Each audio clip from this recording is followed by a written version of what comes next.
सरकार तो कह रही है कि रिकॉर्ड तोड़ धान खरीदी हो चुकी है, व्यवस्थाएं ऐसी बनी हैं कि ऑनलाइन टोकन मिल रहा है तो लोगों को मालूम है कि कब उसका नंबर आएगा, लाइन लगाने की ज़रूरत नहीं है। उन सब के बीच कांग्रेस कह रही है कि ताकत और हेकड़ी के बीच खरीदी हो रही है। ऐसा कहने के पीछे क्या कारण है अभिषेक जी?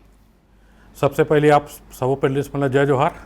और मोहन भी आपको बधाई कि आज ये मुद्दा के आप उठाएं जो किसानों में सही में धरातल में आज स्थिति को जानने के लिए आप लोग पहुंचे हैं। इसमें आज कहीं भी जाएंगे तो आप देखेंगे धान में दो चीज़ें चल रही। एक तो आज उठाव के लिए कहीं भी भारतीय जनता पार्टी ने वो व्यवस्था करके नहीं रखा है, किसी भी जिले के किसी भी सोसाइटी में चल दीजिए।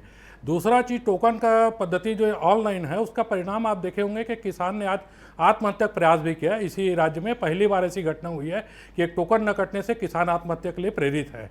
तीसरी बात, इन्होंने हम लोग जब शुरुआत में एक बार ये हुआ था चर्चा तब बोले थे 1,60,000 मैट्रिक टन धान का इस बार लक्ष्य रखी भारतीय जनता पार्टी।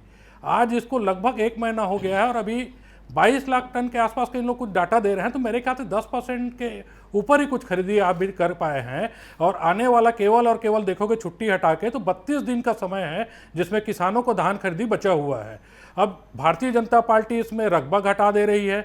कई किसान का अभी तक ये नहीं हो, वन अधिकार पट्टा, साथ में पूर्व स्वतंत्रता संग्राम सेनानी, पूर्व सैनिकों, इनको जो शासकीय भूमि से पट्टे साबटित भूमि, आज भी इनका एग्रो पोर्टल में कहीं भी प्रावधान नहीं है। और ऐसे किसान 2,23,000 के आसपास इस प्रदेश में हैं जिन्होंने कभी न कभी देश राज्य के लिए अपना सब कुछ कुर्बान किया। उनको सरकार ने जमीन दी थी, वन अधिकार पट्टा के लिए दिए थे, लेकिन इनका आप एक भी जगह देखेंगे कहीं निराकरण सरकार नहीं कर पा रही है। इनका पोर्टल में कहीं रजिस्ट्रेशन नहीं हो रहा, आज भी दर दर भटक रहे हैं। तहसील कार्यालय में जाते तहसीलदार का कहना यह है कि भैया इसका आप इसमें पूरा दुरुस्ती जब तक नहीं हो पाएगा तब तक नहीं कर पाएंगे। साथ ही साथ दूसरे पक्ष जब आता है कि वहाँ पर पहुँचे अपन सोसाइटी में तो प्रबंधक का कहना है कि अभी तक सरकार ने इसका आदेश नहीं दिया है। नहीं, लेकिन ये सब होने के बावजूद रिकॉर्ड तोड़ हो गया खरीदी अब तक। कहाँ अभी रिकॉर्ड तोड़ खरीदी हुआ है भैया? इन लोग का ही डाटा में चल रहे हैं, उसमें उठाओ और इसका देखना है ना भाई। अभी 1 महीना नहीं हुआ है और आप 1,60,000 मैट्रिक टन कैसे पहुंचेंगे?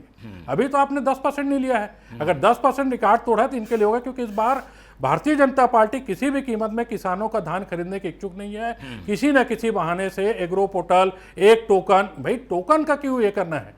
पहले 3 टोकन मिलता था, ये सरकार भी दी भारतीय जनता पार्टी की पूर्व सरकार। भाई किसानों का 3 टोकन आने दो ना, उसमें दिक्कत क्या है?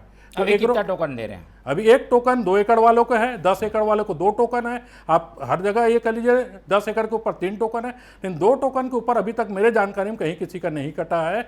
और 1 टोकन भी जिसका कटा है उसको बहुत सारा दिक्कत है, उसका पूरा धान नहीं लिया जा रहा है। अनेक प्रकार के आप फील्ड में उतरिए, परेशानी सतत है, जिसमें भारतीय जनता पार्टी एक भी जगह इन्होंने जाके फील्ड में कहीं भी इस चीज़ का पता नहीं किया है।